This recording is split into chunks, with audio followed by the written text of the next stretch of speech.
কথায় বলে মাছের রাজা রুই আর শাকের রাজা পুঁই। তবে আজ আমি রুই মাছ বানাচ্ছি না, যেটা বানাচ্ছি সেটা হচ্ছে পুঁই শাক দিয়ে মসুর ডালের একটা দুর্দান্ত রেসিপি। যদি এটা বাড়িতে বানাও না, গরম ভাতে আর কিচ্ছুটি লাগবে না, আর এমনকি এটা রুটির সঙ্গেও বানিয়ে খেতে পারো।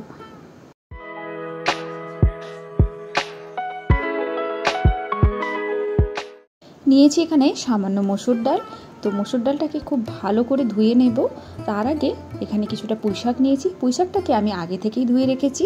জানি পুঁই শাকের সিজন অনেকটাই প্রায় শেষ হয়ে গেছে, তবুও মার্কেটে কিন্তু এখন বেশ ভালো পুঁই শাক পাওয়া যাচ্ছে। কচি কচি দেখে পুঁই শাক কিন্তু নিয়ে নিও।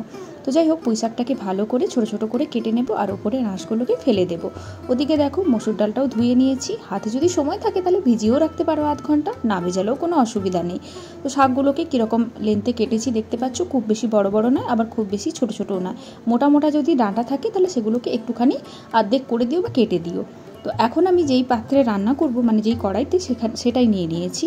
তো ওর মধ্যে ধুয়ে রাখা ডালটা দিয়ে দিলাম, সঙ্গে দিয়ে দিলাম পুঁই শাক। তো আমি এখানে মোটামুটিভাবে দুজনের খাওয়ার মতো করে বানাচ্ছি, তো তোমরা সেই বুঝে পরিমাণটা বাড়িয়ে কমিয়ে নিও।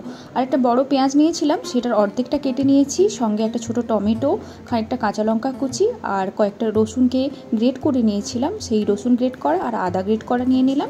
তোমরা আদা রসুনের পেস্টও ব্যবহার করতে পারো। নিয়ে নিলাম একটুখানি হলদি পাউডার, তার সঙ্গে নিয়ে নেব একটুখানি লঙ্কা পাউডার, এগুলো তো পরিমাণ মতোই নেব। আর নিয়ে নিলাম জিরে পাউডার, তার সঙ্গে পরিমাণ মতো নুন। তো এই সব কিছু দেওয়ার পর যে জিনিসটা দেবো সেটা হচ্ছে সর্ষের তেল। তো কাঁচা সর্ষের তেল দেওয়ার পর এই সব কিছু জিনিসকে হাত দিয়ে খুব ভালো করে মেখে নেব। তো এইভাবে যদি তোমার ডালের সঙ্গে একদম শাককে ভালো করে মেখে নাও, মানে স্বাদের যে কতটা পার্থক্য হবে সেটা কিন্তু তোমরা একবার এইভাবে রান্না করে দেখো, তাহলেই বুঝে যাবে। তো যত রকম মশলা সব কিছু আছে, এগুলোর কিন্তু সব স্বাদ গন্ধ যাই বলো ডাল আর শাকের মধ্যে খুব ভালো করে এন্টার করে যাবে এবং খেতে ভীষণ ভালো লাগবে। আর তারপর আমি কি করব, হাত ধুয়ে আরও সামান্য কিছুটা জল দিয়ে দিলাম। জলের পরিমাণ খুব বেশি একসঙ্গে দিও না এই সময়, মোটামুটি খানি ডাল আর শাক সেদ্ধ হয়ে যাবে সেই বুঝেই জলটা দিও। তো জলটা দিয়ে আমি ভালো করে ঢাকা চাপা দিয়ে এটাকে সেদ্ধ হতে দেব। ডালটা যতক্ষণ সেদ্ধ হচ্ছে, একটা বাটির মধ্যে আমি দুটো ডিমকে ফাটিয়ে নিয়ে নেব। আমি এই রান্নাটা ডিম দিয়ে করছি, মানে আমিষ করছি। তোমরা যদি চাও ডিমের এই পোর্শনটা একেবারেই অ্যাভয়েড করতে পারো। ডিম ছাড়াও কিন্তু এই রান্নাটা দুর্দান্ত লাগে, আবার ডিম দিয়েও খুব ভালো লাগে। তবে একবার ডিম দিয়েও তোমরা ট্রাই করতে পারো। তো দুটো ডিম দেওয়ার পর এর মধ্যে পরিমাণ মতো নুন, তারপর একটুখানি লঙ্কা পাউডার আমি দিয়ে দিলাম। তোমরা চাইলে কাঁচা লঙ্কা, পেঁয়াজ কুচি, ধনেপাতা এসব কিছু দিতে পারো। এগুলো আমি শাকে দিয়েছি তাই আর বেশি দিলাম না। এদিকে দেখো আমাদের ডালটা শাকটা কিন্তু খুব সেদ্ধ হয়ে গেছে, মানে সুন্দরভাবে সেদ্ধ হয়ে গেছে।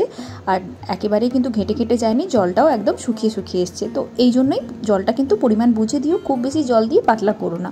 তো যাই হোক, এটাকে এখন সরিয়ে রাখবো। আর এদিকে আমি আরেকটা কড়াইয়ের মধ্যে সামান্য সর্ষের তেল দিয়ে, তেল গরম হলে ফেটিয়ে রাখা ডিমটা দিয়ে দেবো। তো ডিমের অমলেট বানাচ্ছি।